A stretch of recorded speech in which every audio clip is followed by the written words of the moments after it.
Entonces, ¿por qué estamos haciendo este diplomado? ¿Por qué las colegas estamos queriendo aprender mucho de lo que es cáncer de cuello de útero? Porque es la primera causa de muerte por cáncer en el Perú en las mujeres, ¿no es cierto? Hasta hace poco hablábamos de que en el Perú en cada día morían 7 mujeres. Pero bueno, les tengo una buena noticia, esto no está actualizado. Ahora mueren de 4 a 5. Y eso me lo corrigió el doctor Álvarez de ayer. Me dijo, Jessica, ya no mueren 7, ahora mueren 4 a 5. Esa es una buena noticia para ustedes. ¿Por qué? Porque las que estamos haciendo la diferencia somos las obstetras. Nosotras estamos detectando más.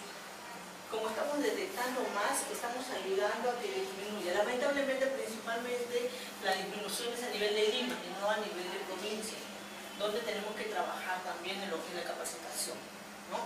No podemos seguir haciendo solamente los manipulados, no podemos seguir olvidándonos que hay otras alternativas. El LIVA es importante, es una herramienta importante.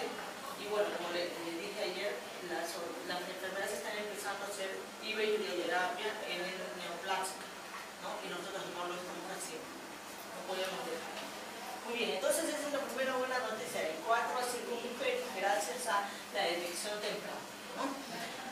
En el mundo cada 2 minutos muere una mujer por cáncer de cuello de útero. Hay que cuidarla, hay que protegerla. ¿Y cómo es posible que se sigan muriendo mujeres por cáncer de cuello de útero si es una enfermedad que todos sabemos desde que se contagia del virus del papiloma humano hasta que le da cáncer pasan 15, 20, se habla de 25 años? Es verdad que hay ciertos virus que pueden hacer que esta evolución sea más rápida. Se habla de que hay virus tan agresivos que podría evolucionar desde un contagio hasta cáncer 3 años. Son casos excepcionales, pero sí se ha visto, pero son casos muy raros, ¿no? En general, el tiempo de la historia natural de la enfermedad es desde que se contagia hasta que da cáncer invasor aproximadamente unos 15 a 20 años, ¿no? ¿Qué sucede? Las mujeres tienen relaciones sexuales ya sea con o sin preservativo, no hay que olvidar. Con o sin preservativo se podrían contagiar con el virus del papiloma humano. ¿Quién me puede decir por qué se pueden contagiar con el virus del papiloma humano?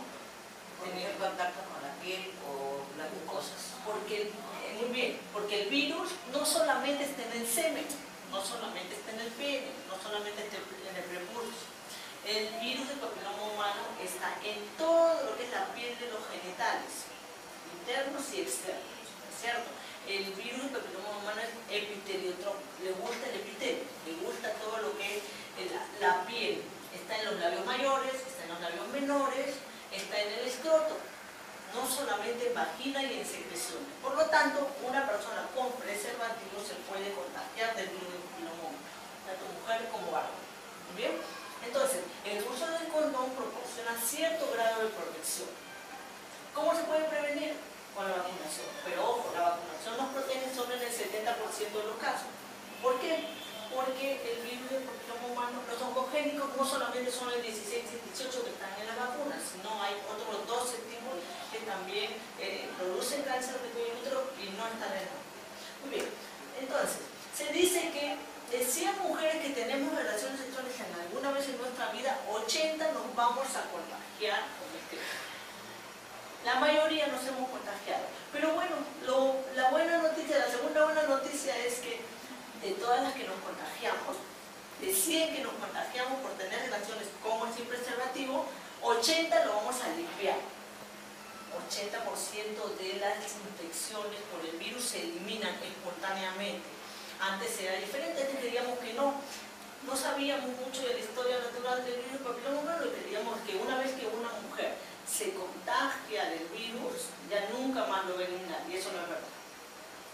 Una vez que la mujer se contagia, la mayoría lo va a eliminar de manera espontánea. Pero hay un 20% aproximadamente que va a quedarse con el virus. Si esta paciente se queda con el virus más de 2 años, es muy probable que ya no lo pueda eliminar. El día de ayer el doctor Álvarez nos mencionó de edades. Se dice que si una mujer tiene menos de 30 años y tiene el virus, la mayoría lo va a eliminar. Pero si ya llega a los 30 años y tiene el virus, es muy probable que no lo pueda eliminar y un porcentaje va a ser una lesión precancerosa. Pero bueno, si en línea general, si una paciente tiene el virus más de 2 años, hay la probabilidad que haga una displasia leve. Hasta hace unos meses pensábamos que la displasia leve era una lesión precancerosa. Actualmente sabemos que ya no debe ser considerada como una lesión precancerosa. La displasia leve o NIC1 debe ser considerada como una infección por el virus del papiloma humano, pero más no una lesión precancerosa. Eso lo aprendimos las que hemos llevado el curso de la FIGO por internet. ¿Tú llevaste, creo, Judith? Tu servicio, ¿no? Ahí nos explicaron que la nueva clasificación pone a la displasia leve como solo infección por el virus y no una lesión precancerosa. Generalmente la displasia leve, 100 mujeres se contagiaron, 80 lo eliminaron, 20% más o menos va a ser una displasia leve. De este 20%, generalmente la mayoría también va a eliminar el virus. Las defensas van a hacer que lo eliminen. La mayoría, ¿no? Entonces generalmente el NIC1 desaparece solo. A veces por un porcentaje de 20 o 25% puede evolucionar a lesiones más graves. ¿Cómo es el tratamiento? Acá mencionan que el tratamiento es individualizado. ¿Qué pasaba hasta hace pocos años que no estábamos muy actualizadas con respecto al tema? Lo que decíamos, llegaba a nuestro consultorio NIC1 y mismo lo derivábamos a neoplástica. Y en neoplástica nos dejaban mal porque decían, usted no tiene nada, señora, váyase a su casa. No es ni uno ni otro. Nosotros no debimos de derivar y ellos tampoco debieron de decirle que no tienen nada. Tiene una infección por el virus de papiloma, pero hay tantas pacientes que están acostumbrados a ver solo cáncer que ven a la displasia leve como nada. Pero lo que sí debemos hacer es orientar a la paciente. Debemos decirle, señora, usted tiene una lesión precancerosa, una infección por el virus del papiloma humano. Es importante que tome ciertas medidas y hacerle un control para ver si este virus se queda dentro de su cuerpo y puede llegar a ser una lesión precancerosa o si lo va a eliminar. ¿Está bien? Muy bien. Entonces, como les dije, la displasia leve en la mayoría de los casos va a ser eliminado por las propias defensas de los O se podría dar aquí también las vitaminas para mejorar. Acá tenemos una serie de medidas.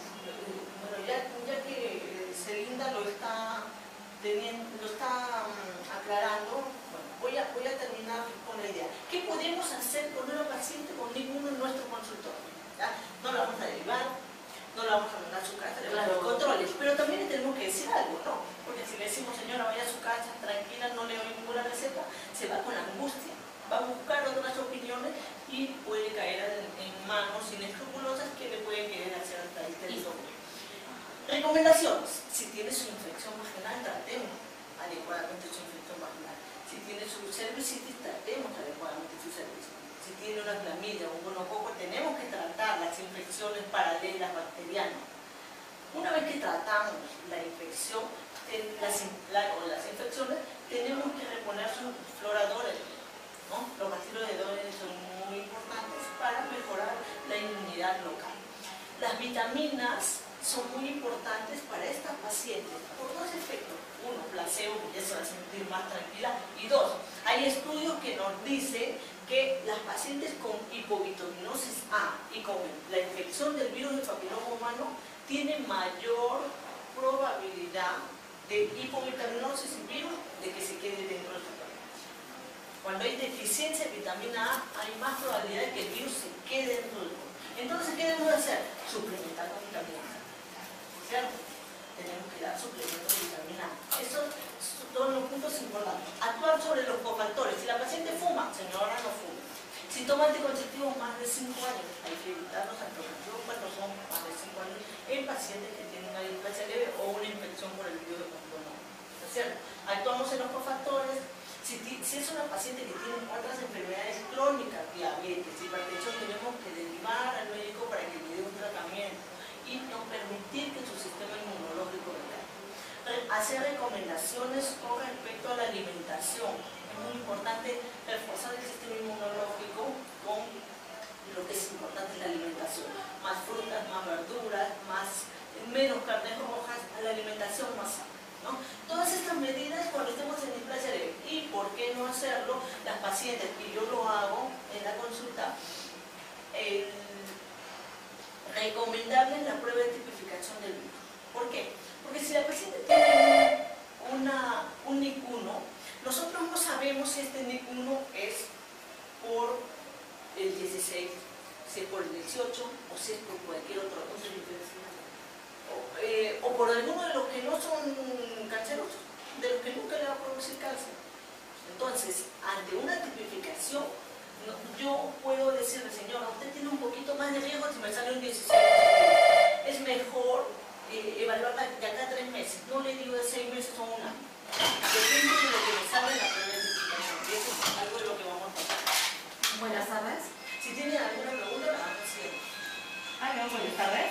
Si la paciente tiene su displasia leve, la mayoría la elimina, pero hay un porcentaje pequeño que puede quedarse. Cuando un NIC1 está antes de un año, de un plazo de un año de control, si está más de un año, hay mucha probabilidad de que este NIC1 se convierta en una displasia moderada. ¿Cierto? Una displasia moderada lo conocemos como un NIC2, ¿no? Este NIC2 ya requiere tratamiento. El tratamiento es crioterapia, cono, según sea el caso, ¿no? Pero ya una displasia moderada no podemos dejar de tratar. Tenemos que dar un tratamiento, aparte de los tratamientos que les dije, para un NIC1 tenemos que dar un tratamiento ya específico para la lesión precancerosa, que es crioterapia o cono. ¿Por qué? Porque la displasia moderada o NIC2 ya tiene más probabilidad de que vaya a avanzar a una displasia grave, una displasia severa. Una displasia grave se considera ya un carcinoma in situ, o llamarlo también el NIC3. Requiere tratamiento especializado de todas maneras y lo antes posible.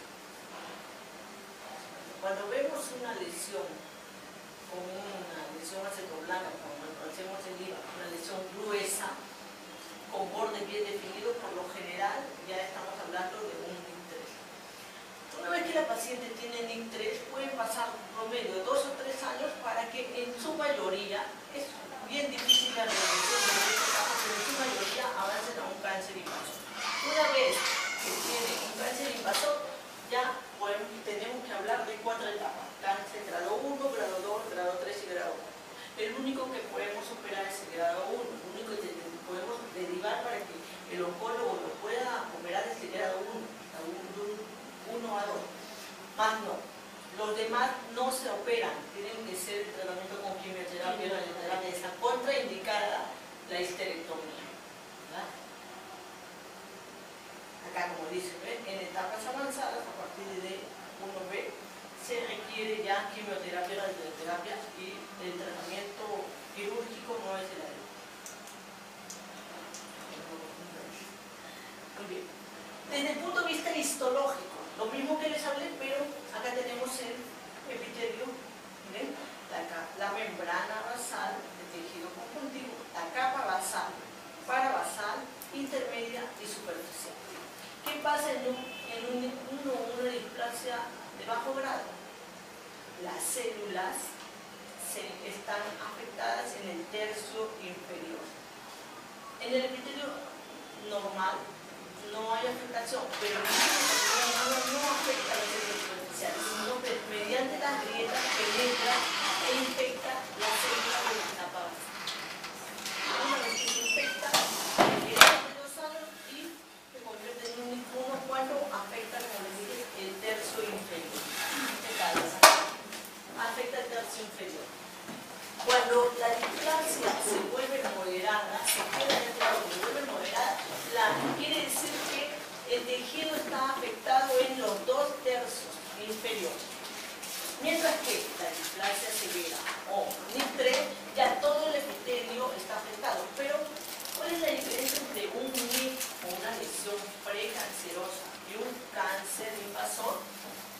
Justamente esto, miren, la membrana basal se rompe y hay invasión de las células cancerosas al estroma. Entonces esa es la diferencia entre una lesión precancerosa y un cáncer, ¿no? Y todo esto tiene que pasar muchos años. ¿Y saben cuánto mide este epitelio? Menos de 1 milímetro. Todo es microscópico. Y tiene que pasar tantos años y estamos dejando que pasen los años y no estamos mayoría de pacientes que llegan a la neoplásica ya tienen un cáncer, ni siquiera grado 1. La mayoría llega con grado 2 a 3, cuando ya el tratamiento es más. ¿Okay? ¿Quedó claro entonces la diferencia entre un NIC 1, NIC 2, NIC 3? ¿No? NIC 1, tercio inferior, NIC 2 tercios y NIC 3 o carcinoma in situ en todo el epitelio, pero todavía se respeta la membrana basal. Cuando ya hay cáncer invasor, se rompió la membrana basal y las células cancerosas invaden el estómago. Muy bien, continuamos con lo que es la historia natural del cáncer y es un resumen de lo que les vengo diciendo hasta ahora. Dos tipos de infección del virus de papiloma humano: infección transitoria y infección persistente. La infección transitoria, la mujer se contagia, la mayoría se contagia, la mayoría lo elimina. Menos de 2 años no hay problema. Bueno, la paciente tiene el virus más de 2 años, se considera un virus, una infección viral persistente. Esa es la que hay que cuidar. Esa paciente es la que tiene riesgo de hacer una lesión precancerosa grave o un cáncer. Muy bien, entonces, la paciente está sana, un semi-normal, se infecta con el virus del papiloma humano, ¿no? La mayoría de las que se infectan van a eliminar el virus. Lo eliminan. Se infectan muchos, pero también muchas se eliminan. Hay anormalidades, sí. Muchas veces vamos a hacer el Papa Nicolau y vamos a encontrar células poilocíticas, anormalidades celulares, ¿no? Por la infección por el virus del papiloma humano.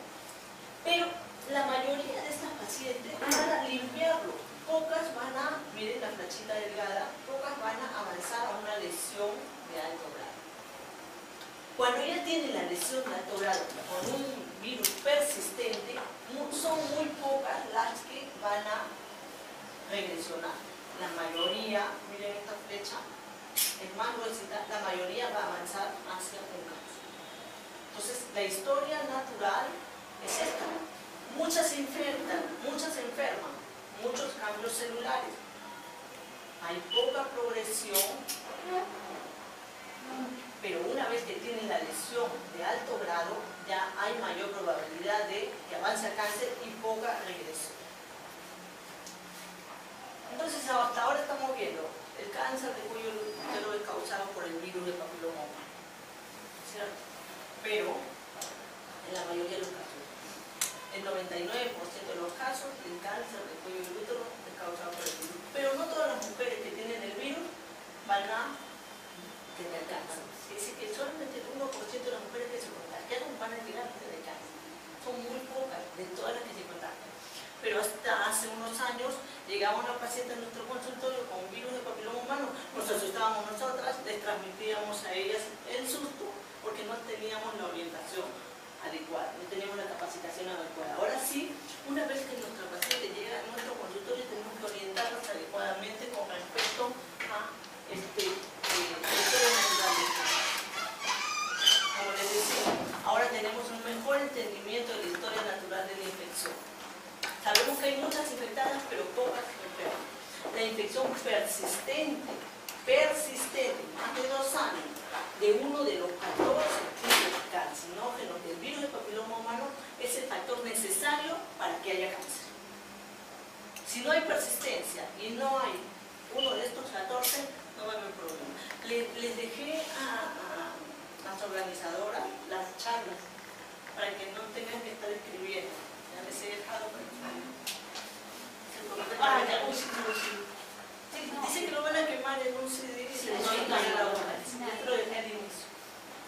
Entonces, 2 factores no hay que olvidarse: infección persistente de alguno, y tiene que ser alguno de estos 14, porque hace poco también hablamos, hay más de 100 tipos de virus. Después nos dijeron más de 150, ahora se está hablando, hay más de 200 tipos de virus del papiloma humano, ¿no? Hay muchos tipos de virus del papiloma humano, pero 14 son los que nos interesan, que ocasionan casi el 99% de cáncer. Tipo viral y persistencia, ya lo mencioné. Esto quiero que tengan en cuenta. Unas pacientes que tienen una citología de bajo riesgo, es decir, infección o NIC1, pero que este virus, esta infección o este NIC1 es ocasionado por el 16, 18 y 31, sí tiene mucha más probabilidad de que vaya a avanzar con respecto a pacientes que tienen ninguno, pero no les sale ninguno del 16, los 18 y 31.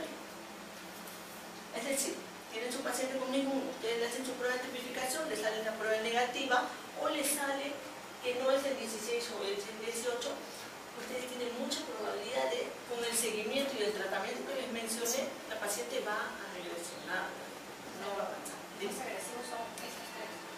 Principalmente esos tres, sobre todo el 16, el 18 también y el 31. Son los más agresivos dentro de los 14 virus oncológicos. El 18 se dice, el 16 se dice que es el causante del 70%. El 70% es entre los 16 y 18, ¿no? La mayoría por el 16. Los estudios indican que la infección aguda por los tipos 16 y 18 tiene riesgo casi 17 veces más de un síndrome de alto grado o un indómito con respecto a otros tipos de virus. Es por eso que dentro de las 4 herramientas que tenemos para lo que es la detección está la prueba del virus de papiloma humano, que hasta hace poco era inaccesible para nosotros los obstetras. Ahora sí lo podemos utilizar. Muy bien. ¿El virus actúa solo? No. El virus ayuda. El virus del papiloma humano se contagia a una mujer que está por su inmunidad muy bien, que no tiene infecciones, que no le están contagiando de otras enfermedades. Este virus se va a ir rapidísimo. Antes de los 2 años ya no está en su cuerpo. El problema es que hay cofactores. El problema es que hay mucha desnutrición, que la inmunidad está muy disminuida por diferentes factores. Entonces, estos dos van a ayudar a que el virus se quede, ocasione lesión precancerosa y luego cáncer. Entonces, nosotros no podemos muchas veces actuar. La prevención primaria es muy buena, pero a veces no podemos actuar más de una recomendación. No vamos a poder estar detrás de las pacientes y decir no tengan relación. Se van a contagiar en la mayoría de los casos. Pero sí podemos actuar en muchos cofactores. En muchos de ellos podemos actuar. Y eso es justamente lo que les quería mencionar acá. El tabaquismo, hay que recomendar a mis pacientes. Mucha gente cree, el tabaco me causa cáncer de pulmón. El tabaco causa cáncer a nivel general de todo el organismo.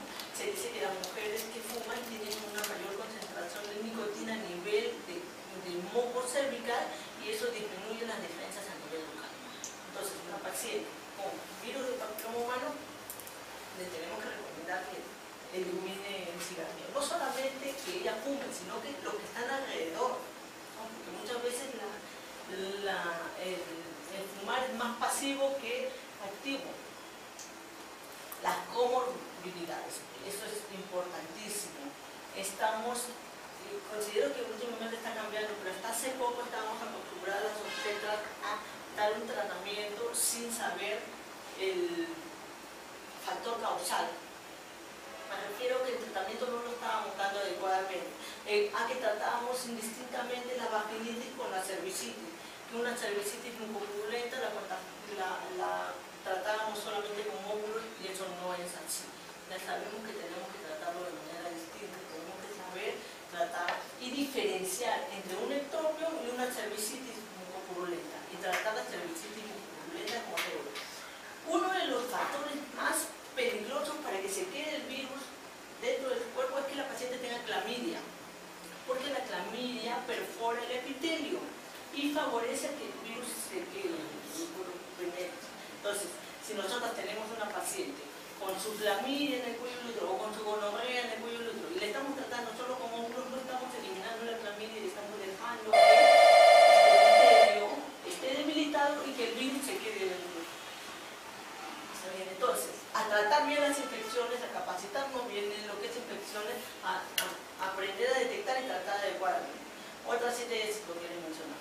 Otros tipos de infecciones tenemos que tratarlo adecuadamente. Cuando no podemos, porque no es nuestra especialidad, derivar. Si una paciente tiene diabetes o enfermedades autoinmunes, sus defensas van a estar bajas y el virus se va a aprovechar y se va a quedar dentro de nosotros. Los anticonceptivos orales por más de 5 años. Cuando una paciente utiliza anticonceptivos orales por más de 5 años, hay varias teorías. Algunos mencionan que disminuye las defensas, otros mencionan que el anticonceptivo genera un ectropio y esto a su vez va a favorecer que el virus se mantenga dentro o se infecte más fácilmente, ¿no? Y lógicamente el estrés que nosotros también es uno de los cofactores y nosotros tenemos que actuar ahí. Hay mucha ignorancia con respecto al virus del papiloma humano. Creen virus igual cáncer. Y ahí estamos nosotros para orientar y aconsejar a nuestros pacientes con respecto a eso. Hay que dar mucha tranquilidad. Bueno, de los anticonceptivos orales no es lo mismo con las inyecciones. Lo que pasa es que, ¿por qué mencionan siempre anticonceptivos orales? Porque solamente han hecho estudios con anticonceptivos orales, pero se cree que en general todo lo que son los anticonceptivos hormonales van a ocasionar lo mismo. Hormonales, sobre todo los que tienen estrógenos, ¿no? Porque los estrógenos es una hormona que favorece la multiplicación celular, sobre todo a nivel de y a mí me gustan las células que se están multiplicando. Entonces, eso también es uno. Y entonces, todo lo que son los anticonceptivos hormonales, solo que mencionan siempre anticonceptivos orales porque son los estudios que están hechos y están probados. Y en medicina tenemos que hablar solo de lo que está probado. ¿Bien? Hasta ahora, dime.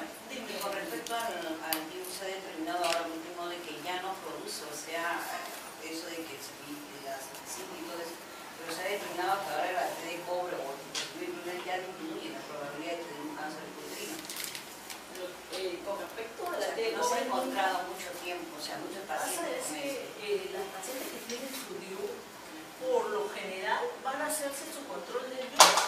Y sin querer se hacen el propanicólogo, se hace la detección. Entonces, eso es esto. Pero nunca se ha visto que el DIU ocasionado o hacía, ¿no? Porque es erróneamente desmenuzaba a los pacientes, y está pasando diciendo, pero se ha determinado el último estudio, se hablaba, no se habla sobre el efecto de la T pero se hablaba con respecto a pacientes. A nivel de médico no se ha hablado mucho de causa del DIU, pero sí de repente se hablaba con respecto al DIU y la cervicitis, ¿no? Que por un factor local, por los virus, ocasiona una mayor inflamación y eso sí favorece. Pero en sí, la relación de cáncer con DIU no. Al contrario, tienes razón, disminuye porque los pacientes están siempre yendo a ver si su DIU se movió o no y por eso se puede detectar, ¿no? Entonces, hasta ahora hablamos que el virus del papiloma humano ocasiona cáncer, que gran problema, pero no solamente ocasiona cáncer, ocasiona verrugas, ¿no? Las famosas verrugas. Pero estas verrugas no son ocasionadas por el 16 o 18, sino por el 6 y el 11 principal, ¿no? Ocasionan más del 90% de las verrugas. Se contagia mucho, es muy contagiosa. Contacto piel a piel, lo más probable es que hay que tener mucho cuidado cuando examinamos a la paciente. Hay que utilizar dos guantes, siempre les digo, utilicen un guante, pueden contactar las verrugas también a ustedes. Hay que tener mucho cuidado en eso. He visto en muchas ocasiones que solamente se ponen un guante. Es mejor utilizar, porque las verrugas son muy contagiosas. Hay mucha disponibilidad de terapias tópicas. Lo que les mencionaba también ayer. Cuando viene una paciente a su consultorio y ven que toda la vulva tiene las verrugas muy grandes, la vulva está llena, la sugerencia es que no utilicen de frente terapias tópicas, ¿no? La cauterización, en fin. Lo recomendable es que utilicen un inmunoestimulante para que vaya disminuyendo la cantidad de verrugas y después las poquitas que quedan ya puedan hacer la terapia tópica, ya sea con el teraplata o con lo diferente, la podofilina, perdón, o con el electrocautel. Pero no cautericen cuando hay muchas verrugas en vulva, no van a tener buen resultado. Y este inmunoestimulante puede ser el isoprinosine, que se utiliza mucho y no va a estar vale que se toma cada 4 horas. El tratamiento puede ser doloroso, difícil, ¿no? Y hay variable tasa de recurrencia con respecto a lo que es el virus del papiloma humano. Vamos a... ¿Se puede poner un video? Ahí tengo un video. Sí.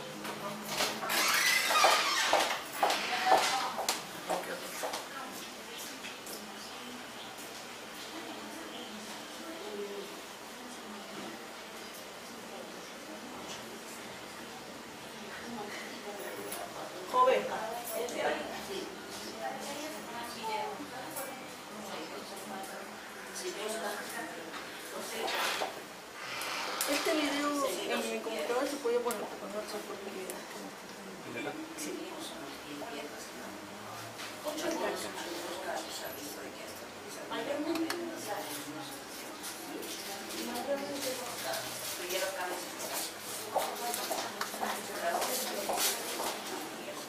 Ahorita lo está poniendo en el orden. Ya.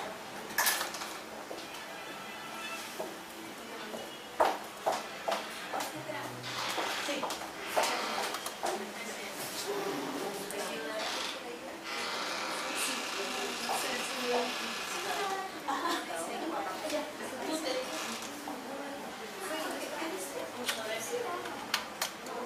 Ah, después de Jesús María. Sí, Jesús María. No, esa fue de...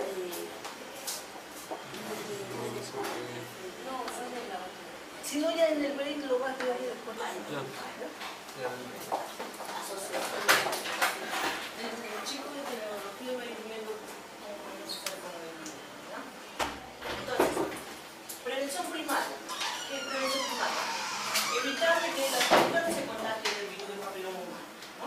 El VIH es el factor contribuyente más importante, ¿no? Las medidas preventivas relacionadas con el virus del papiloma humano. Tenemos que educar a los pacientes. Tampoco podemos... Una pregunta, quería aprovechar antes de que pase lo que es prevención. Quería hacer una consulta, ya que estamos con ese tema. Lo que es que ahora, hace como 2 semanas, hemos tenido un caso, he tenido una paciente que llegaba a consulta con una ecografía. Y vino para la ecografía y subió la camilla y todo, y ya estaba en exclusivo. Y yo me percaté que tenía en toda la vulva, tenía las mismas características de esas verrugas. Y lamentablemente sucedió que estábamos los dos y la paciente rompió membranas y todo el líquido cayó en la cara de la colega. Entonces, y también cayó en mis manos y todo, ¿no? Entonces, hizo que yo que se fui a averiguar porque tuve que encontrar prenatal a la señora y me pone una ecografía nada más. No tenía pruebas de VIH, sífilis y confirmaron que tenía condiloma vulvar y condiloma a nivel de las paredes de la vagina. ¿Cuál sería de repente en este caso el riesgo de que la colega contraiga ese virus en la cara o en las manos? ¿Cuál sería el riesgo? ¿Hay riesgo o no hay riesgo de que se pueda contraer? En el líquido no está el virus. Claro. El riesgo es que rompió membrana con los contornos genitales y como que el virus puede haber contaminado en ese momento, Claro, ¿no? Ha habido contacto definitivamente, Sí. tiene riesgo, pero de ahí a que le vaya a salir vergüenza en la cara es más difícil, es bastante difícil. Primero por la inmunidad y segundo porque este tipo de virus principalmente ataca genitales, el 6 y el 11. El contacto puede haber a manos porque hay bastante contacto con la relación sexual, bastante roce, ¿no? Cuando hay tocamiento de los genitales, pero es muy difícil que de verrugas por papiloma 6 y 11 no parte del cuerpo. Nivel de los mucosas del lado, los ojos. Sí, sí, porque hay, como te digo, bastante roce. ¿Qué? Porque haya caído, yo supongo que ahí mismo se habrá Claro, claro. lavado, ¿no? La probabilidad es muy baja. Hay muchos tipos de virus, más de decirlo. Hay algunos virus del papiloma humano que sí nos pueden producir verruguitas, pero no son el 6 y el 11 que principalmente ocasionan las verrugas genitales, ¿no? Es principalmente contacto con esa zona, esa área de los genitales. Gracias. ¿Cuántas de nosotros no hemos estado en contacto? Sí. A diario vemos un montón. Yo tuve una paciente que era la cauterizaba, ya quedaba libre, pero ella volvía a aparecerse, pero así muy continuo, y era porque se rasuraba. Al rasurarse, rompía una verruga y se contagiaba. Ha salido hasta hace poco en el periódico que está contraindicado y no se recomienda el rasurado. ¿Por qué? No solamente porque raspa, como tú dices, sino que los vellos hacen que no haya contacto piel con piel. Si no hay contacto piel con vellos, entonces es como una capita que separa la piel con la piel. Y el virus está en la piel, no en los vellos. Entonces las pacientes que se depilan no tienen la protección de los vellos y van a Ahora estar se en depila mucho más. Tú a La la hora mayoría. que encuentras, a la hora que haces tus pactos, La mayoría está de moda, los hilos dentales, sea, pero a diario usa lo que tengas que usar, tu calzón, ya no tanto como mochita, ¿no? Pero ahí usas tipo bikini, pero son de algodón, no hay que irse extremos también, todos los días. Para mí es súper incómodo, no va conmigo. Pues que ya estamos pasando la chiquilla. Sí, sobre todo ella se rasura, no es rasuradita. Sí. Y eso también está acá, ahí también. Sí. Es otra de las áreas que no debemos de perder. Tenemos que educar a los casos. Tenemos que educar a las alumnas de los colegios, tenemos que ir a dar charlas, tenemos que educar a los comedores populares y también nos están quitando esa área, no hay que dejar. Y todo lo que haríamos sería prevención primaria, educación sobre sexualidad, circuncisión masculina. Esto está probado. Hombres que tienen la circuncisión tienen menor probabilidad de contagiar, de adquirir y contagiar el virus del papiloma humano. Entonces, se ha visto en muchos estudios que parejas de hombres con circuncisión tienen mucho menor probabilidad de tener el virus del papiloma humano, ¿no? Esa es prevención primaria. Modificación del comportamiento, un poco más difícil, pero algo podemos hacer con lo que es la orientación, ¿no? El uso de preservativos, ya vimos que protege a medias, pero algo nos puede proteger. Y la higiene, es importante que en nuestras consultas o donde estemos, tenemos que orientar a la paciente sobre una higiene adecuada, ¿no? Mucho se habla de, me lavo mis partes, pero me lavo cuando termino de tener relaciones sexuales. Pocas se lavan antes de tener relaciones sexuales. Y esta es nuestra obligación. Tenemos que orientarnos. No saben, no tienen la menor idea. Lo que les digo es esto. Señora, usted está permitiendo que los microbios que pasaron por la mano de su pareja durante todo el día se queden en su vagina. ¿Qué tal? ¿Por qué? Los hombres cuando van a mencionar no se lavan las manos previamente. Hay un estudio de eso. Lo que hacen es, van, orinan, agarran el pelo, la mano que encuentra sucia y después de ello se lavan. Como si el pene es el que está contaminando tu mano, es al contrario, la mano está contaminando el pene. Y le digo, señora, todos esos microbios de la llave, de la computadora, del micro, todos se están quedando en el pene y si usted no lo manda a lavarse antes de tener las relaciones sexuales, están quedando en su vagina. Entonces no se pregunte por qué agarran con vaginosis bacteriana, con infecciones. No es que el tratamiento que se le haya dado no sea el adecuado, sino que esto está permitiendo que tengan relaciones de manera inadecuada, sin mucha higiene, sin adecuada higiene. Entonces, esto de acá, mejorar los hábitos higiénicos, va a favorecer mucho. ¿Por qué? Porque si tenemos una paciente que está sana, que tiene su vagina sana, que tiene su bacterio de Doyle, por más que esté el virus del papiloma humano, no va a poder, las defensas lo van a eliminar fácilmente. Pero si la paciente está continuamente con vaginitis, con cervicitis, no va a tener una vagina fuerte, pues como para protegerse del virus. Nosotras mujeres mismo también muy raras veces nos lavamos las manos antes de mencionar, cogemos el papel higiénico y con las herramientas sucias. Acá se todo, pero les digo. Tenemos que comenzar con ejemplo. Y bueno, la herramienta más importante en prevención primaria son las vacunas. Pero ojo, miren esto, ¿ah? El 70% de los casos de cáncer de cuello de útero son por el 16 y el 18. Las vacunas nos protegen solo contra el 16 y el 18. Es decir, la paciente vacunada está siendo protegida solo en el 70% de los casos. Eso no quiere decir que ella va a olvidarse de los controles. Mujeres vacunadas, y eso también hay que decirlo, tienen que venir a sus controles periódicos. Tenemos que hacer también prevención secundaria en pacientes vacunados. Los investigadores consideran que las vacunas pueden tener la mejor cantidad de cáncer del cáncer en el mundo que cualquier otro tipo de intervención, excepto con dejar de fumar. El cigarrillo está a la cabeza, pero las vacunas también la misma.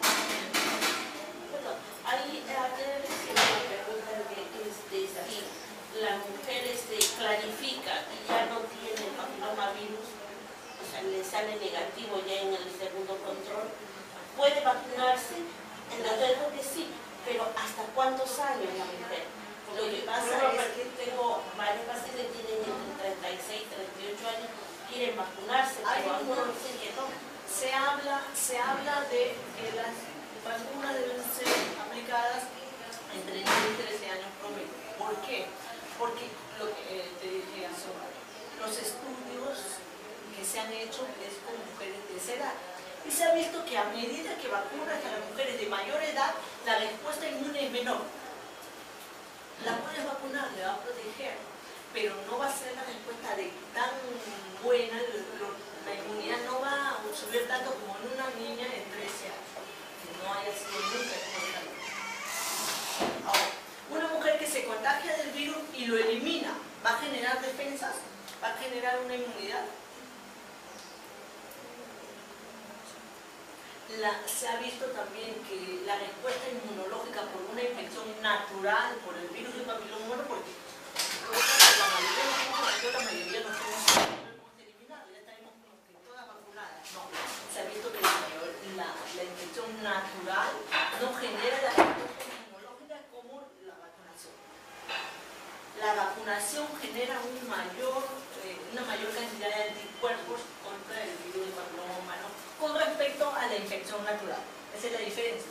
Es por eso que se recomienda la vacuna, porque genera mucho mayor cantidad de anticuerpos con respecto a una infección natural. En la literatura, incluso que hicimos por internet, nos decía que inclusive hasta los 4 años. Se habla de vacunación de primer nivel y segundo nivel o de rescate. Y se está hablando incluso, ahora se está hablando incluso hasta los 40, 40 y tantos años. Pero no hay estudios. Se ha visto que se hay respuesta, que no es como una infección natural, no es la respuesta como en una niña, pero también responde, también puede proteger. Eso ya queda, en realidad hay puntos que quedan a criterio del profesional. Y de la persona, ¿no? Porque la persona Lo que pasa es que si tú, porque el daño no le va a hacer, no le va a hacer definitivamente daño, pero de repente le va a hacer daño a su bolsillo. De repente la paciente está dejando de comer por vacunarse. Eso también hay que tener en cuenta, por eso te digo, hay que tener criterio y depende, si vemos una paciente tiene muy buena necesitada, situación económica.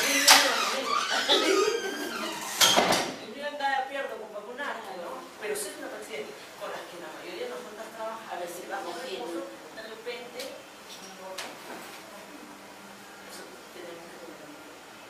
¿qué vamos a hablar hoy día? De prevención secundaria.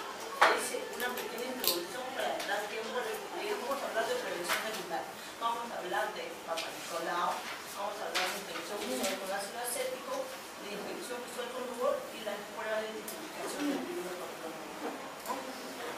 Para hacer un Papa Nicolau, para hacer IVA, para hacer infección visual con rubor e incluso, para hacer pruebas de tipificación del virus, tenemos que estar seguras de dónde estamos sacando la muestra. Y eso les mencionaba acá las tromes, si todas están bien capacitadas con respecto a lo que es la zona de transformación.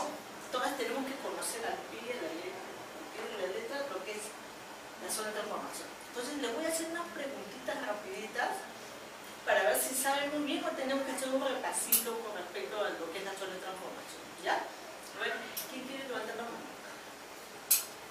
¿Nadie? A ver, tú, colega, ¿no? Eres colega, ¿no? Eres jovencita. ¿Qué es la zona de transformación? Las células están las células celulares que forman en mientras la forman en células escamosas. ¿Pero qué es la zona? ¿De dónde a dónde abarca la zona? Allá de la es como un lugar antiguo, allá es como un lugar. ¿Y por qué es tan importante? Porque es en esa zona que se produce la metaplasia y es ahí donde el virus puede introducir. ¿En qué es metaplasia? La transformación que se da en ese cilíndrico, Sí se sabe. Vamos a hacer de frente lo que es la visualización de la zona de transformación. A ver, el chico me levantó, ¿no?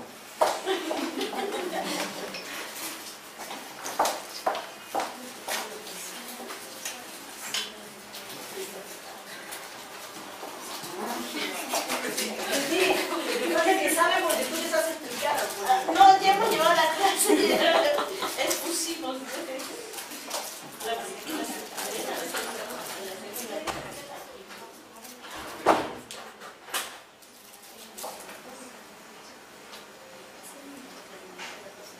¿Y ahora el chico dónde está? Son de la formación central, las dos.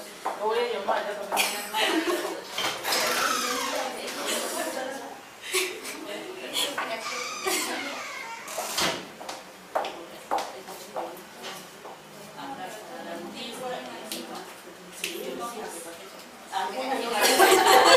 La de menopausia no se lo ve, las niñas jóvenes tampoco.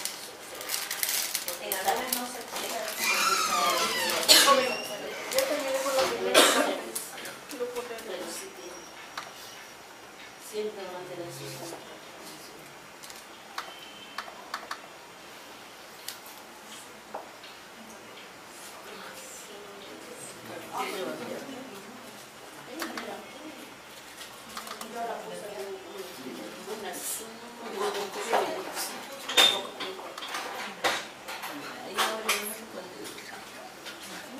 ¿Quiero?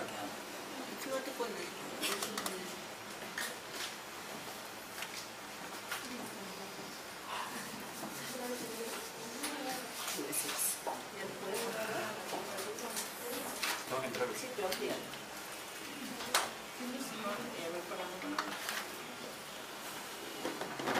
Ahí. Lo pierdo. ¿Y lo puedo ir avanzando yo también?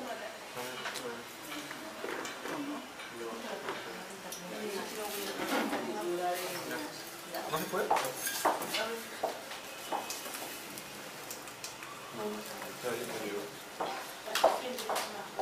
Ya, entonces vamos a hacer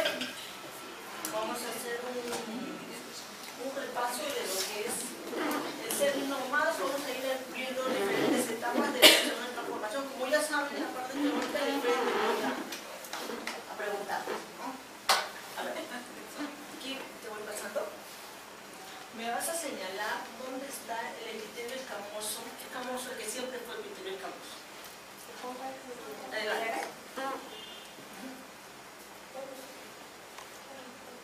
Epitelio escamoso, ¿no? ¿Hasta dónde? Tú estás bordeando todo lo que es el cuello del útero, pero ¿dónde está el epitelio escamoso? O sea, se refiere al límite. No te estoy hablando, solamente dime el epitelio escamoso. ¿Qué características tiene el epitelio escamoso? Es rosado liso. No sé, ¿dónde está rosado y liso? Ahora, ¿dónde está el orificio externo del canal? Orificio cervical externo. El orificio cervical. La luz. Sí. ¿Dónde está más o menos el orificio cervical externo? ¿No se ve? ¿No se ve? Ah, hay que apagar la luz.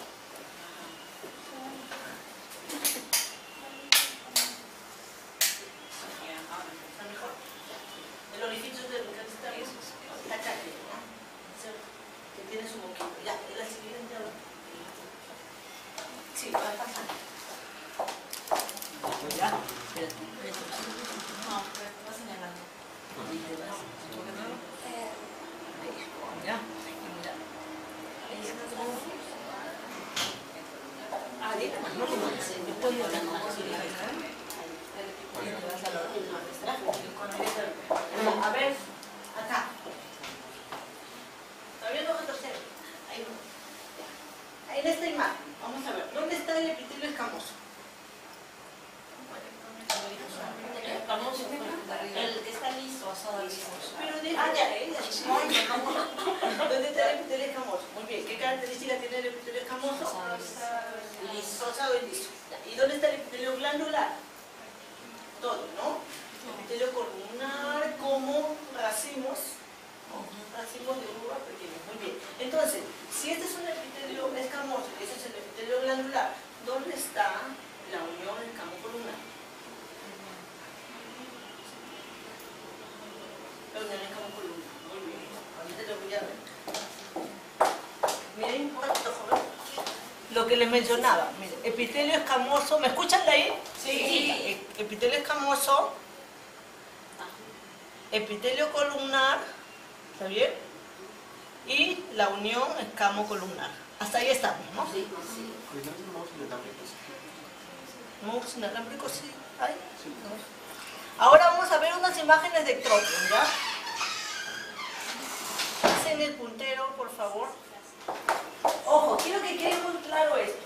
A ver, le voy a hacer una pregunta. Todos los pacientes que van a venir a nuestro consultorio o que vamos a ver a nosotras, ¿tienen zona de transformación? No. Algunas no se observa, por ejemplo, en las adolescentes o en las menopáusicas. Ya, ojo, está bien la idea, pero hay que aclarar algunos puntos. Las menopáusicas tienen zona de transformación, solo que no necesariamente la vemos, se metió. Pero yo te estoy preguntando, ¿todas tienen zona de transformación o no tienen zona de transformación? Todas tienen. No. ¿Cuándo se inicia la zona de transformación? ¿Cuándo se forma?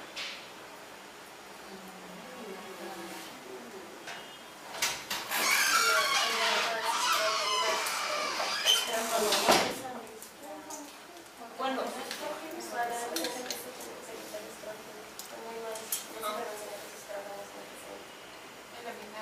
¿Cuándo comienza? A ver, vamos a ver, no tengo la... Pubertad. ¿Qué pasa en la pubertad? ¿Qué pasa en la premenstruación? ¿Qué hay? ¿Cómo está el útero? Chiquito, ¿no es cierto? No hay estrógeno. Prefiero explicarles esto permítame, con una lámina que va a aclararles un poquito más. Bueno, podemos hacer un ratito. Hay que volver a la clase de anatomía.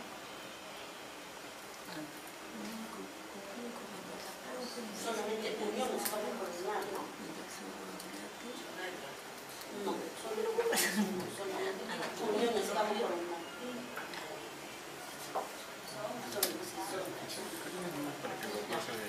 Allá, desde allá puedo hacerlo. Ya.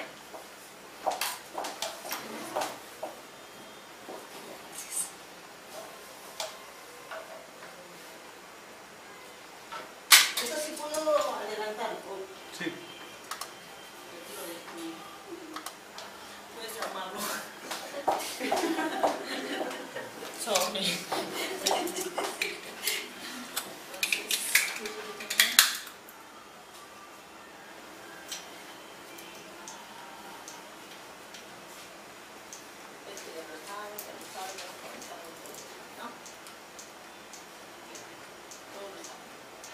Pero quiero explicarles la parte donde, cuando se comienza a formar esta familia, ¿ya?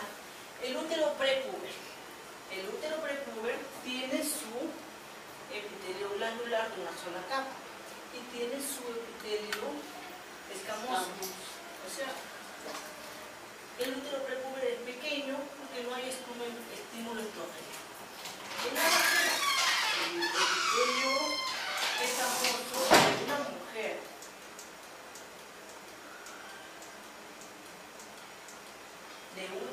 con efecto estrogénico es así, tiene varias capas, porque tiene estrógeno.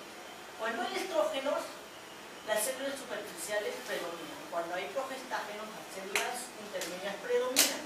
Cuando no hay ni estrógenos ni progestágenos, solamente hay células basales y parabasales. ¿Se vio? ¿No lo saben esto?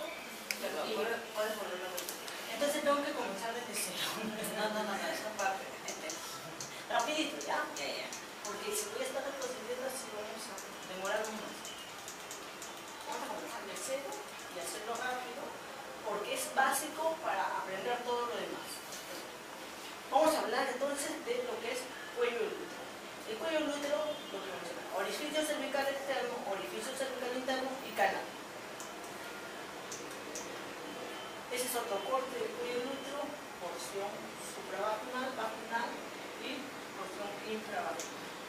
Acá está el cuello del útero, que cuando ponemos el espéculo, acá tenemos que saber que este es el labio anterior, labio posterior, comisura derecha, comisura izquierda. Y eso lo necesitamos para cuando le presentemos el informe de IVA. Tenemos que decir lesión acetoblanca, el labio anterior, labio posterior, comisura, ¿cierto? No digamos solo lesión acetoblanca, tenemos que saber dónde está localizado. La histología. lo que ya sabemos todos es un fácil. El endocervix está formado por una sola capa de célula. Es este rojito, rugoso que está acá. Mientras que el epitelio escamoso está pintado de amarillo. ¿Está bien? Con lo que es vagina y exocélula. Y este epitelio escamoso no tiene una sola capa de células, sino que tiene varias capas de células. Estas varias capas de células son la capa basal, la capa parabasal, la capa intermedia y la capa superficial. Ahí está claro, ¿no es cierto? ¿Cómo se ve este epitelio? Debajo de este epitelio, ¿qué hay? El estroma. Y en el estroma están los vasos sanguíneos. Por lo tanto, este epitelio, cuando lo vemos de color rojo, porque es transparente. Por eso.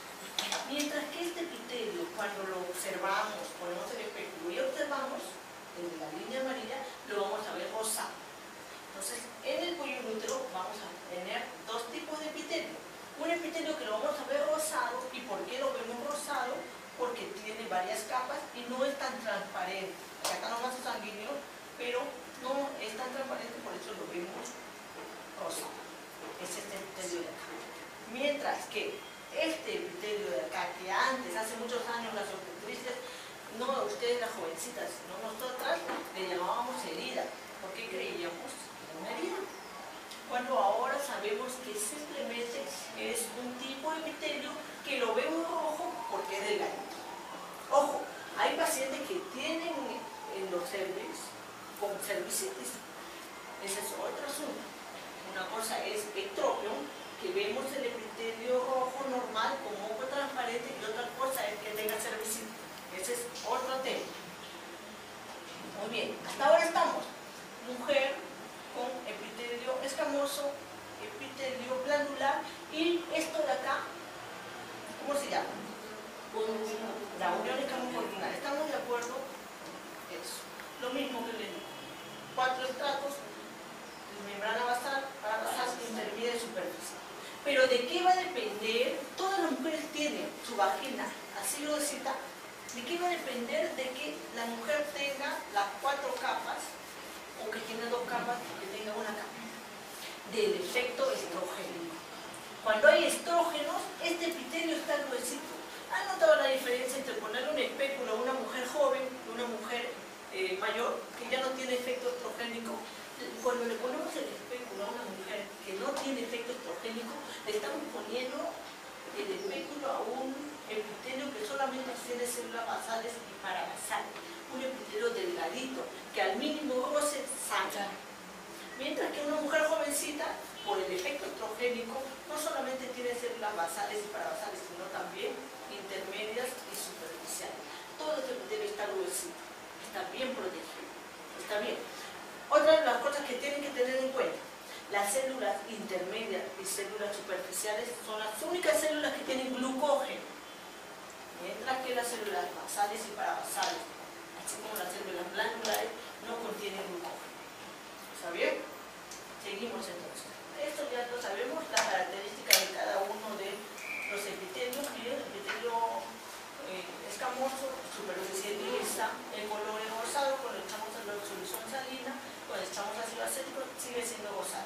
Cuando echamos el yodo, bueno, vamos a hablar ahora de la prueba de Chile. Cuando echamos el yodo, todo este epitelio escamoso se va a pintar de color marrón oscuro. ¿Por qué se va a pintar de marrón oscuro? Porque el yodo es glucofílico. El yodo solo va a pintar las células que tengan glucógeno. ¿Y cuáles eran las células que tengan glucógeno? Superficiales. Superficiales. Entonces vamos más o menos sacando una conclusión. Si nosotras echamos yodo a una paciente que ya está en la posmenopáusica, ¿va a pintarse las células?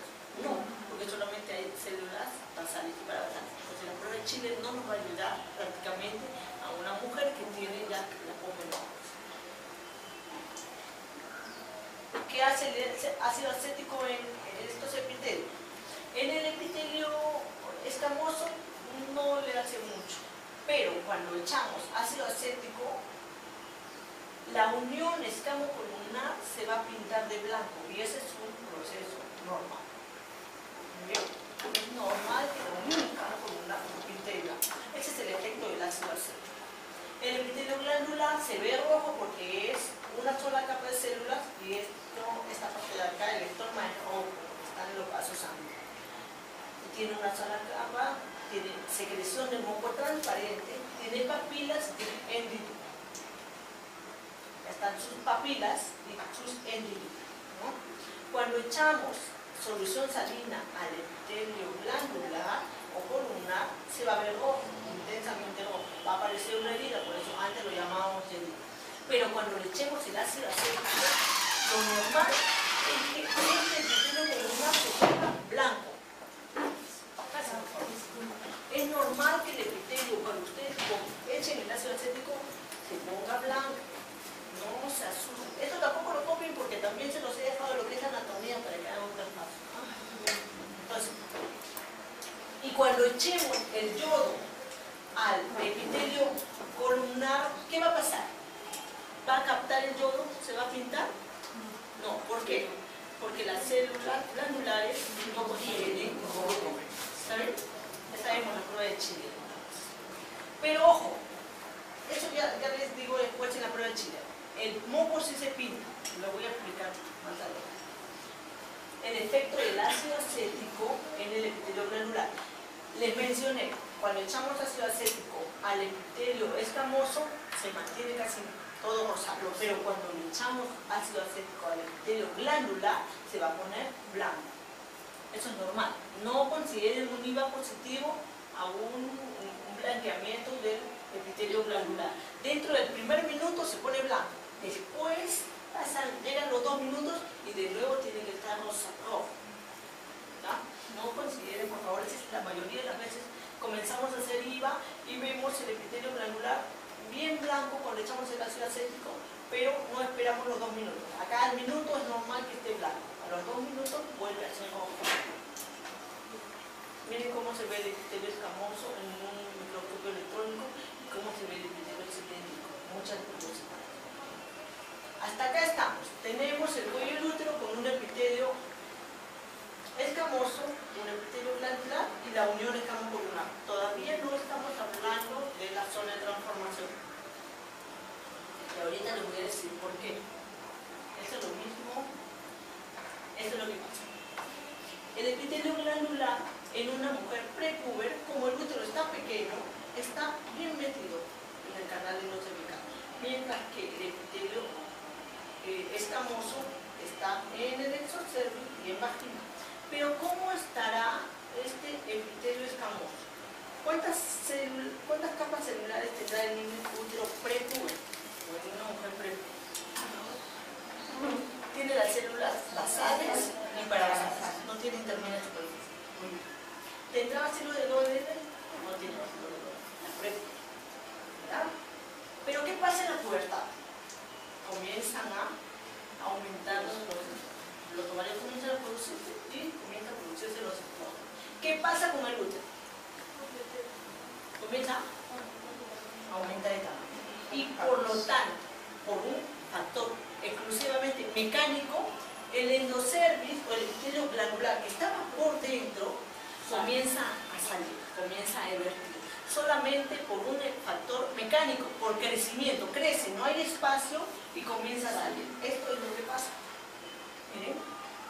Crece el útero, lo ven más grande y este epitelio ya no está por dentro, sino que se vierte. Y es lo que aparece el ectopio fisiológico, o ectopía se llama ahora fisiológica. Aparece la zona roja en el epitelio. ¿Dónde está acá la zona de transformación? Si ustedes me dicen que siempre hay zona de transformación. La mujer acaba de empezar a menstruar, recién hay un ectopio fisiológico. Recién. ¿Dónde está la zona de transformación? ¿Dónde está la unión escamo-columnar? Está el epitelio escamoso, está el epitelio columnar. ¿Y dónde está la zona de transformación? Recién se va a comenzar a formar. No todas las mujeres tienen epífilas escamosas, no todas las mujeres tienen zona de transformación. Una jovencita comienza a menstruar, ustedes la ven proceso de metaplasia y formación de zona de transformación no es un mes, 2 meses, es un proceso de años. ¿Entienden? Entonces, por eso los primeros cuellos que vimos no necesariamente tenemos que encontrar zona de transformación en mujeres muy jovencitas. Conforme avance la edad, los cuellos van a ir cambiando y vamos a encontrar una metaplasia escamosa o una zona de transformación con metaplasia inmadura y luego con metaplasia madura. Y eso vamos a ir diferenciando en el book que vamos a mostrarles ahora. Muy bien, entonces, por efecto mecánico, un leptón. Pero ¿qué pasaba acá? ¿Qué pasa acá?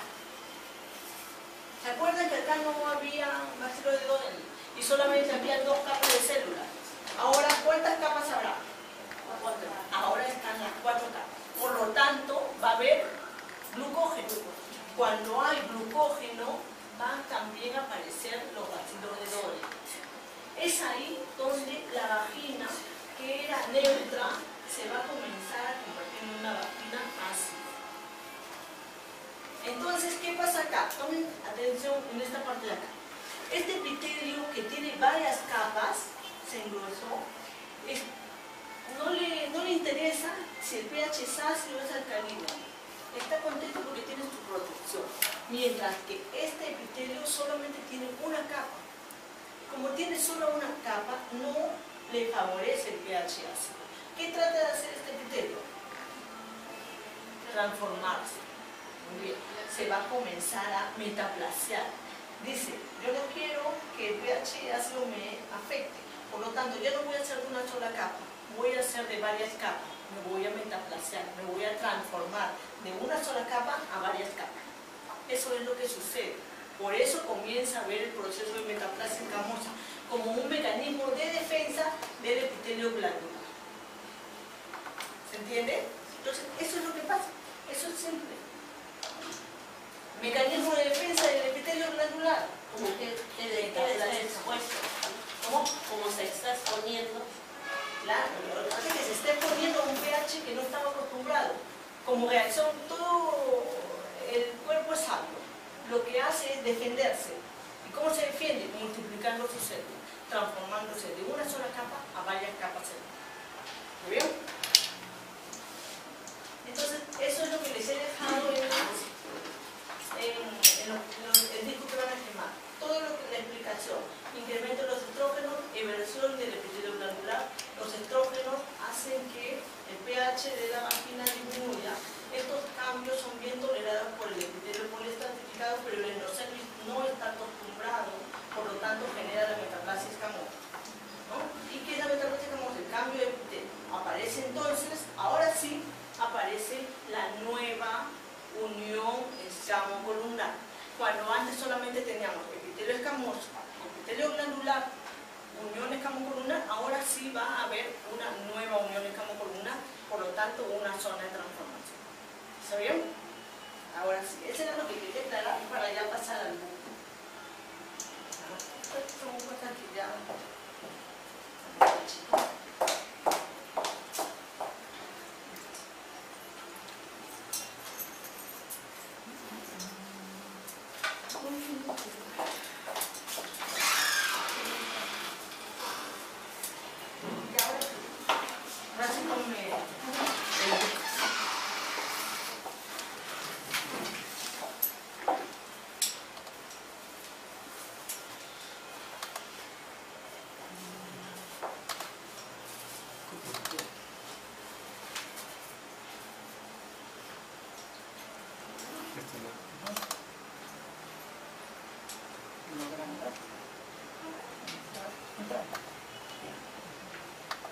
¿Y esto se lo puedo avanzar?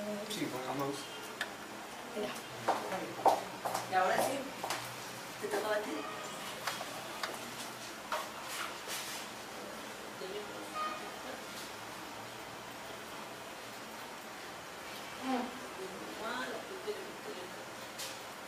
Eso ya lo utilizamos.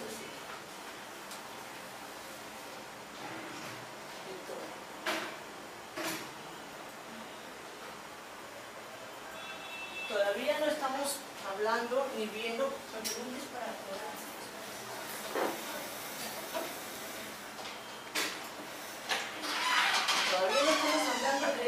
es zona de transformación. Solamente quiero que me vayan señalando lo que es el epitelio escamoso. ¿Cuál es el epitelio escamoso? Ahí está. Todo eso es el epitelio escamoso. Muy bien. El epitelio columnar.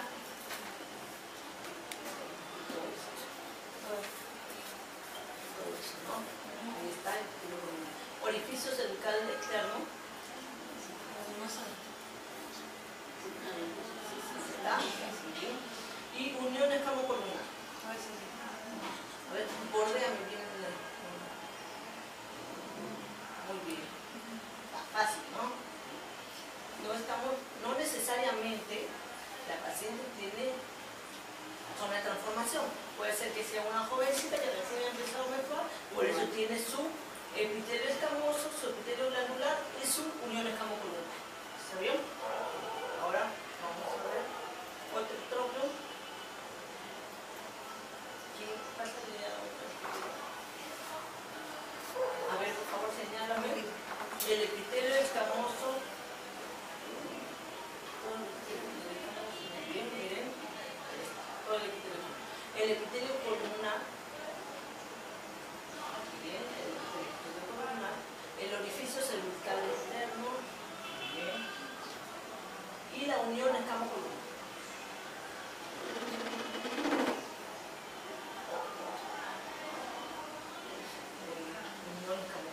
Muy bien.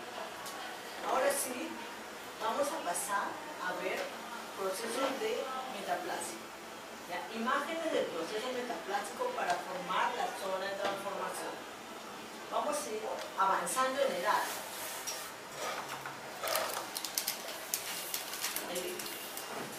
Ahora sí vamos a ubicar la zona de transformación pasando del puntero, ¿no?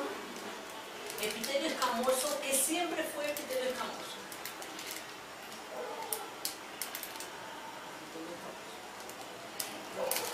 Epitelio glandular. ¿Hasta dónde? ¿Ven? Esto de acá, ¿lo consideran como epitelio glandular? Eso, muy bien. Proceso metaplásico. Entonces no es epitelio glandular. Epitelio columnar o glandular, miren.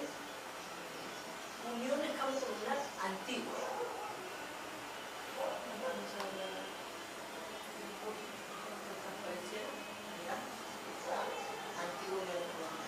Nueva unión escamocolumnar. Nueva unión escamocolumnar.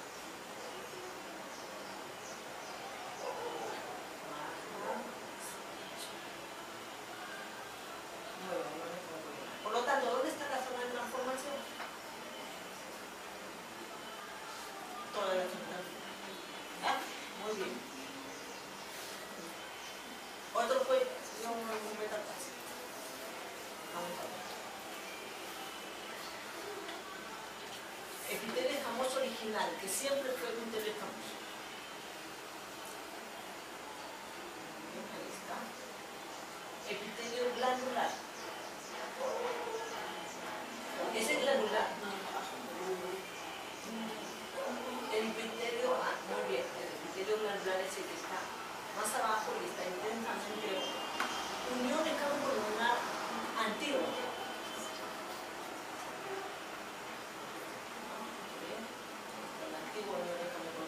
La nueva unión escamocolumnar.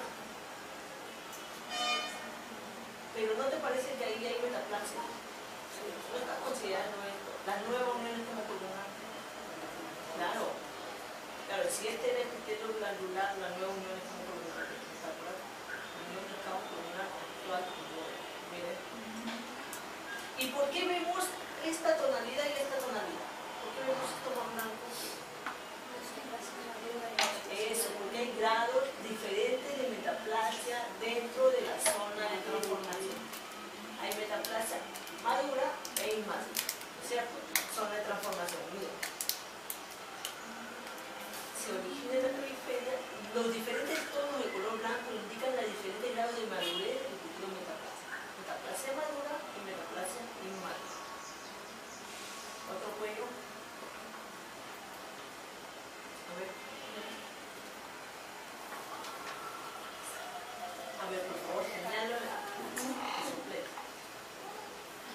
epitelio escamoso. Todo el epitelio escamoso, ¿no? Epitelio glandular.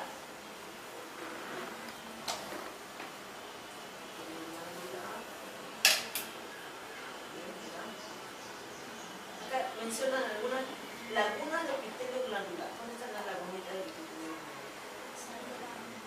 Lagunas. Es como islas que están de epitelio glandular dentro del epitelio escamoso. ¿Cuáles son? Claro, lagunas, como islas. Ahí hay una, ¿no? Hay varias, pero ahí así me da.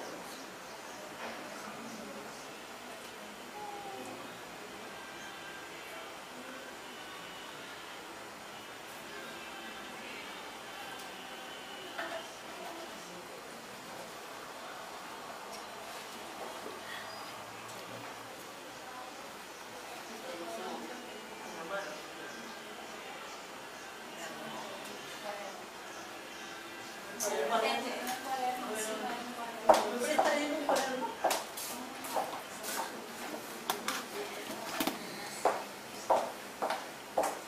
¿Acá funciona?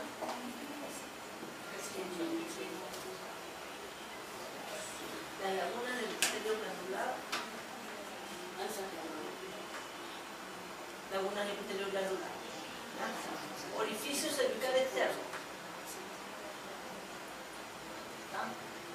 Unión escamo-columnar antigua. La antigua.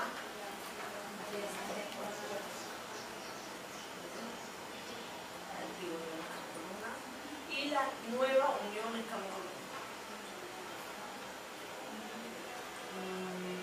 ¿No te parece que esto es metaplasia? Inmadura, mira. Nueva unión escamo-columnar. Lo que pasa es que no se diferencia mucho porque esta es una metaplasia muy inmadura, pero hay metaplasias, ¿verdad? Solo en transformación. Todas las transformaciones. ¿Cómo? ¿Cuál es? ¿Esto? A ver, señalando con el dedo.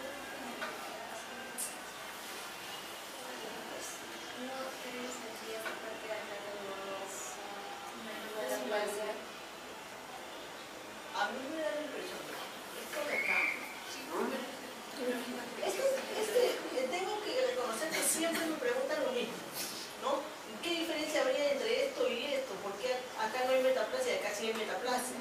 Yo le veo cierto cambio de tonalidad. Acá sí lo veo un poquito más blanquito que acá. Pero de verdad que hay que ser bastante exquisitos para diferenciar entre uno y otro. Yo asumo que es porque hay una tonalidad más blanca y justamente la metaplasia escamosa comienza con engruesándose las vellosidades que generan que cuando echas el ácido acético se vea un poquito más blanco con respecto a este que casi no hay esa tonalidad blanca. Por eso es que lo señalan acá como zona de transformación. Igual lo mismo pasa con esta laguna. Ah, eso sí. Esa es una laguna, ¿por qué? Esta laguna, yo creo que sí tiene algo de metaplasia escamosa, solo que lo han querido mencionar como una laguna. Sí tiene algo de metaplasia escamosa. Yo diría que se parece más a... metaplasia que a... Así es, así es. Sí, claro. ¿Quieren seguir viendo yo? ¿O quieren ir al descanso? Porque ya voy a trabajar a las 4 de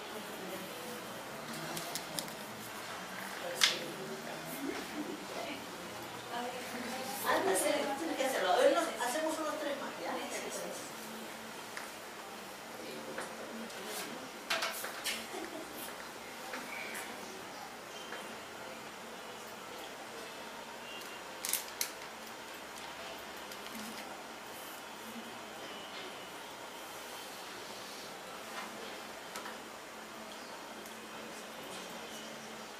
A ver, epitelio escamoso original, el que siempre fue escamoso. Bien, bien. Epitelio glandular. Esta franja, ¿no? Unión escamocolumnar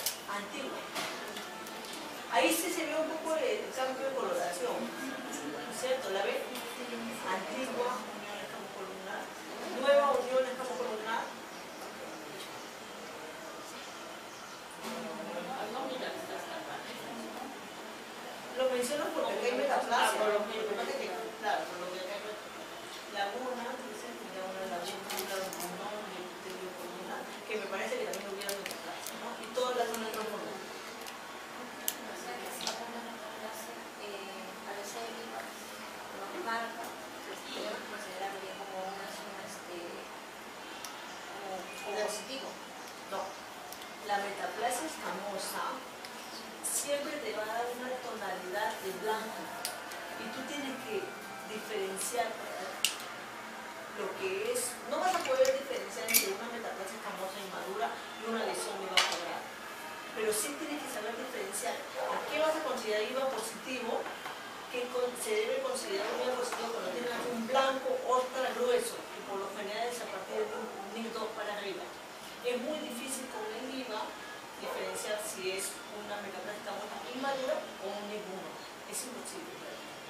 En colposcopía sí lo puedes hacer de repente, pero en IVA es bastante más difícil. No hay que exigirle tanto a la prueba de IVA. La prueba de IVA nos sirve para ver si hay lesiones de blanca gruesa que correspondería en realidad a un NIC 2 para arriba. Es bastante difícil porque es bastante parecido a una metaplasia escamosa inmadura.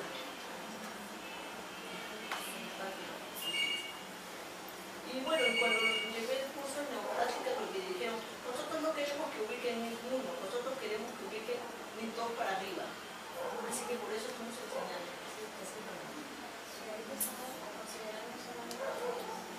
No te escucho. Ah, porque ya dicen que ya no quieren tener todo. Pero eso todavía por el momento. De bajo grado y alto grado. Sí. Claro, el NIE de bajo, lo que pasa es que el NIE de alto grado abarca NIC 2 y NIC 3, pero ahora dicen que va a desaparecer el NIC 2, que no va a existir, va a existir solo NIC 1 y NIC 3. Pero bueno, por el momento sigamos con la lista. Entonces, creo que ya saben bastante con respecto a lo que es zona de bajo. Rápidamente, la prueba del virus de papiloma. ¿Ya? Tenemos 4 herramientas, no se olviden, 4 herramientas. Para ello tenemos que conocer bien la zona de transformación y ustedes ya la conocen al pie de la luz. ¿Cuáles son las 4 herramientas para detectar? Antes solamente utilizamos el Papa Nicolau. Ahora vamos a utilizar Papa Nicolau, IVA, Chile y prueba de PVH. La prueba de PVH, les explico rápidamente. Hasta hace un año y medio la historia que ya ustedes deben estar cansadas de escuchar. Hace año y medio un grupo de oncólogos de neoplásicas a la cabeza del doctor Jerónimo, que es un oncólogo de Estados Unidos, y el doctor Manuel Álvarez, que es el jefe de ginecología neoplástica, formaron la empresa Oncoprep. Esta empresa lo que hace es traer las pruebas de Estados Unidos y nos proporciona, nos da la opción de que nosotros podemos utilizarlo. ¿Por qué les digo esto? Si hace 2 años uno de que quería hacer la prueba de identificación, tenía que ir con una orden de un ginecólogo a área citera a comprar, porque no permitían que uno hiciera la prueba de PVH. Hace un año y medio me llamaron y me dijeron: Jessica, sabemos que estás trabajando bien en lo que es cáncer del cuello del útero y queremos que tú nos ayudes a difundir esta prueba a nivel de tus colegas. Comenzamos a hacer lo que son capacitaciones y difundir la prueba. Creo que ya más o menos ya una buena cantidad de ustedes lo manejan, lo utilizan, y las que no, les invito a que comiencen a trabajarla porque nos ayuda mucho en el pronóstico de las pacientes, sobre todo con NIC 1 o con asco, ¿no? Vamos a ver. Muy bien. Entonces, la prueba de PVH, no, van a encontrar varias en el mercado, por lo general mucho más caras, ¿ya? Pero no se trata de que sea cara o barata, sino que tiene que ser una prueba que sea validada, ¿ya? Validada y aprobada por la FDA, no debe ser cualquiera. ¿Cuál es la ventaja? La gran ventaja de esta prueba, que tiene 98% de sensibilidad. De 100 pacientes con cáncer, 98 les va a salir positivo, solo 2 va a fallar. Al contrario de otras pruebas que solamente detectan el 50%, ¿no? La sensibilidad es la mejor que puede haber. No es perfecta porque nada es perfecto, pero sí tiene una sensibilidad del 98 al 99%. presencia del virus del papiloma humano muchos años antes que la mujer haga la enfermedad. Nos ayuda mucho a prevenir. La desventaja cuesta más que un Papá Nicolau, que un IVA, que un chip. Pero ahora ya cuesta menos también. Claro, ahora cuesta 120, pero igual es mucho más caro que un Papá Nicolau. Antes, lo que le decía a Daniel Estela, 480 soles.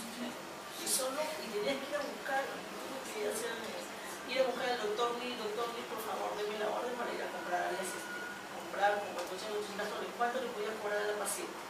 Lo que gastaste en pasaje, en tiempo. Efectivamente. Ahora sí está mucho más fácil, pero igual sigue siendo más. No todas las pacientes pueden pagar los 150, 180 que les cobramos. Entonces tampoco podemos hacer a todas. Es lo ideal. La OMS, la OPS lo ha incluido dentro del screening primario, pero estamos en el Perú, no todas las pacientes pueden. Este es un comunicado de prensa que salió en el año 2009.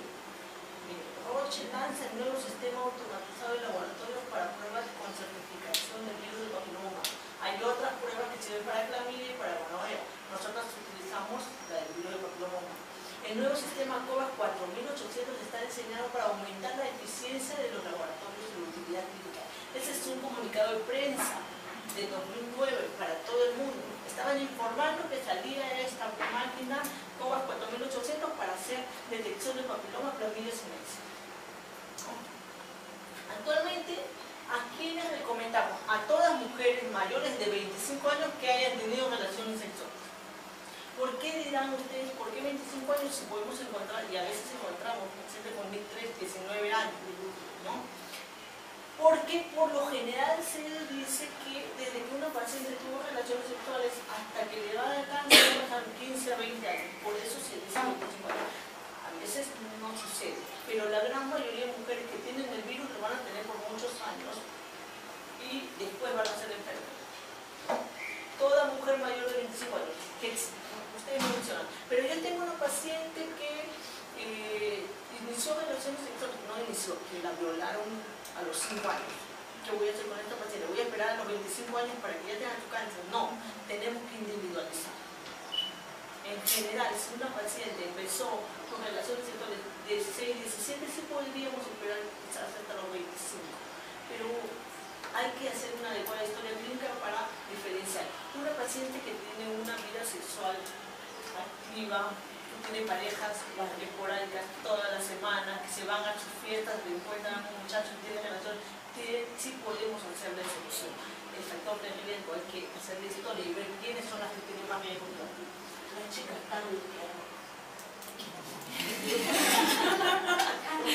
entonces, todas las mujeres mayores de 25 años que han tenido relaciones sexuales recomienden la prueba porque es la más sencilla. Pero a quienes no debemos de dejar de hacerlo, te hacen tu Papá Nicolau y te sale Ascus, Agus o cualquiera de las indeterminadas. ¿Qué te está diciendo el patólogo ahí? Tiene algo, pero no sé qué es. No vas a decirle a la paciente, oiga señora, usted tiene algo, pero no sé qué es. No, pues no. Señora, le ha salido algo alterado, pero tenemos que confirmarlo con esta prueba. Tenemos que ver si usted tiene un virus o no. En todo caso, tenemos que ver si el virus es el 16, 18 para ver si es peligroso y usted tendría riesgo de desarrollar el cáncer o no. ¿Se vio?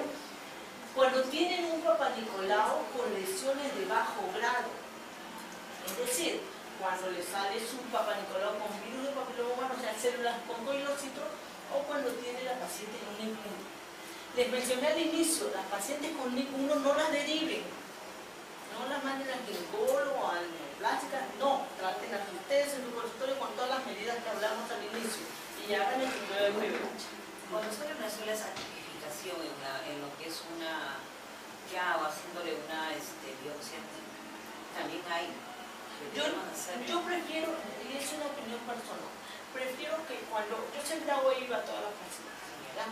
Yo les mando la tipificación cuando veo un IVA positivo dudoso. Cuando veo un IVA positivo grueso, ya no le hago tipificación porque ya sé que tiene 16 lo más probable, de frente le hago biopsia.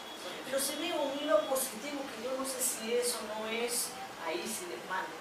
No sé si es una metastasis escamosa o un NIC1. Entonces, sí le mando una prueba de tipificación. Pero para fines de diagnóstico, una lesión acetoblanca que vea gruesa, bien definida en la zona de transformación, ya vas a perder un poco de dinero haciendo de la prueba de pH. Me refiero cuando sale un resultado de atipicidad Allá. celular. Eso. Cuando te sale, ¿qué te salió? ¿En qué prueba? En una biopsia. En una biopsia, ¿qué te salió? ¿Cervicítico y locítica? No, atipicidad. Atipia, pero no, ese no es un... Ya, es sin, o sea, la tipicidad viene a ser sin moderación, pero es por leucocítica, o sea, las dos respuestas.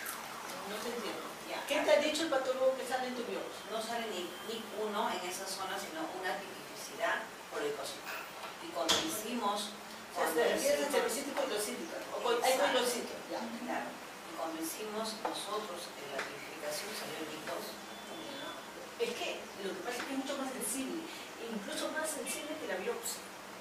La biopsia puede tener sus fallas porque depende del ojo del patólogo, depende si el patólogo vio 20 biopsias, ya se cansó de ver y no va a ver lo mismo, depende de la experiencia, depende de quién tomó la biopsia, depende si tomaste una buena muestra.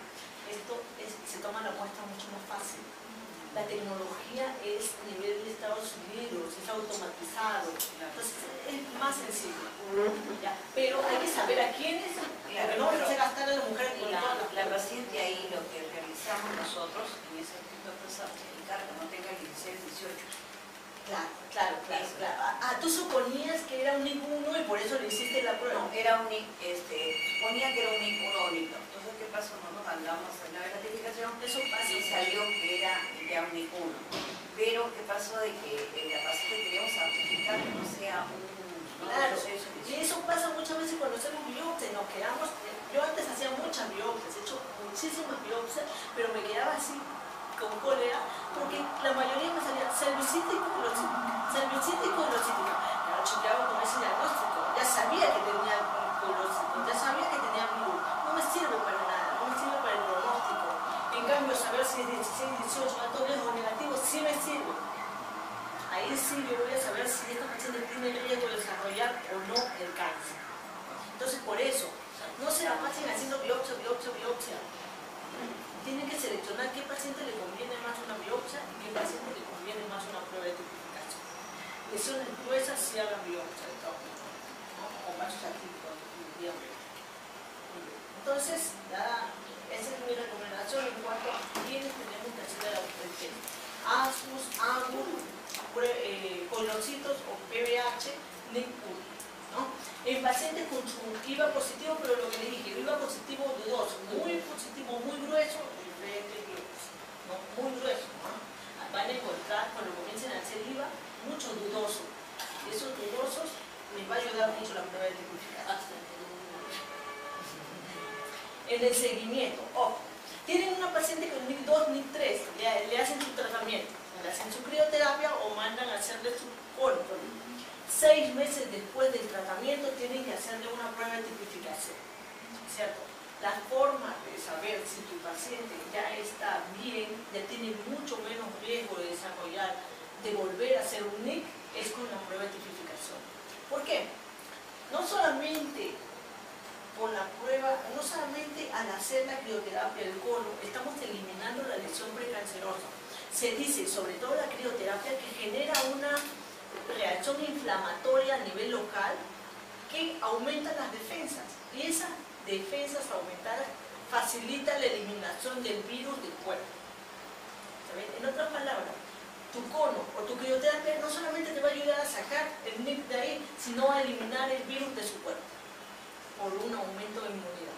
Eso ha salido últimamente y en el Congreso de Argentina de este año han mostrado estudios que hacen que estos tratamientos, sobre todo la crioterapia, favorezcan la eliminación del virus del cuerpo mediante un aumento de defensa. Entonces, si le hiciste su tratamiento de crío o de cono, 6 meses después le haces su prueba de cono. Les digo por experiencia que la mayoría no sale negativa. Cuando sale positivo, ¿qué debemos esperar? Hay una probabilidad de más o menos del 25% que ella vaya a volver a hacer una lesión precancerosa. Entonces tenemos que seguir siguiendo a esa paciente, ¿no? Señora, usted sigue con el virus, así que voy a tener que seguir controlando cada 6 meses con su IVA, colposcopía, ¿bien? Porque esta prueba no se hace acá. ¿Tienen alguna pregunta, alguna duda? Continuamos entonces. Muy bien. Estamos